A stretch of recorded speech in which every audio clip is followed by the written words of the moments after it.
কলকাতা পুরসভায় আজকে আমরা দেখলাম যে কলকাতা পুরসভার অধিবেশন হলো না। পুর কমিশনার তিনি নোটিশ দিয়ে জানিয়ে দিয়েছেন যে অধিবেশন হবে না। মালা রায়, মেয়র, তার পাশাপাশি ফিরহাদ হাকিম তারা বাইরে বেরিয়ে এসে অধিবেশন করলেন এবং তারা রাজ্য সরকারের বিরুদ্ধে অভিযোগ করছেন যে তাদের কারণেই নাকি অধিবেশন করা যায়। না না, তৃণমূলের আভ্যন্তরীণ রসায়ন, তৃণমূলের আভ্যন্তরীণ দ্বন্দ্ব, ওরাই তালা লাগিয়ে দিয়েছে। শোনা যাচ্ছে কি ওয়েবসাইট থেকে ফিরহাদ হাকিমের ছবি সরিয়ে দিয়েছে। ওসব তৃণমূলের লড়াই।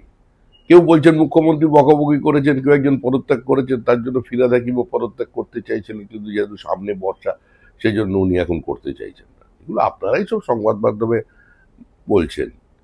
বিজেপির এ সমস্ত কোনো প্রয়োজন পড়েনি। ঠিক সময় নির্বাচন হবে গণতান্ত্রিক ব্যবস্থার মধ্যে দিয়ে, নিরপেক্ষভাবে মানুষকে সঙ্গে নিয়ে আমরা তৃণমূল কংগ্রেসকে, কলকাতা কর্পোরেশনকে সরিয়ে দেবো। যেভাবে বিধানসভায় তৃণমূল কংগ্রেস চলে গেছে, কলকাতা কর্পোরেশনও চলে যাবে। তালা ঝোলানোর প্রয়োজন হবে না।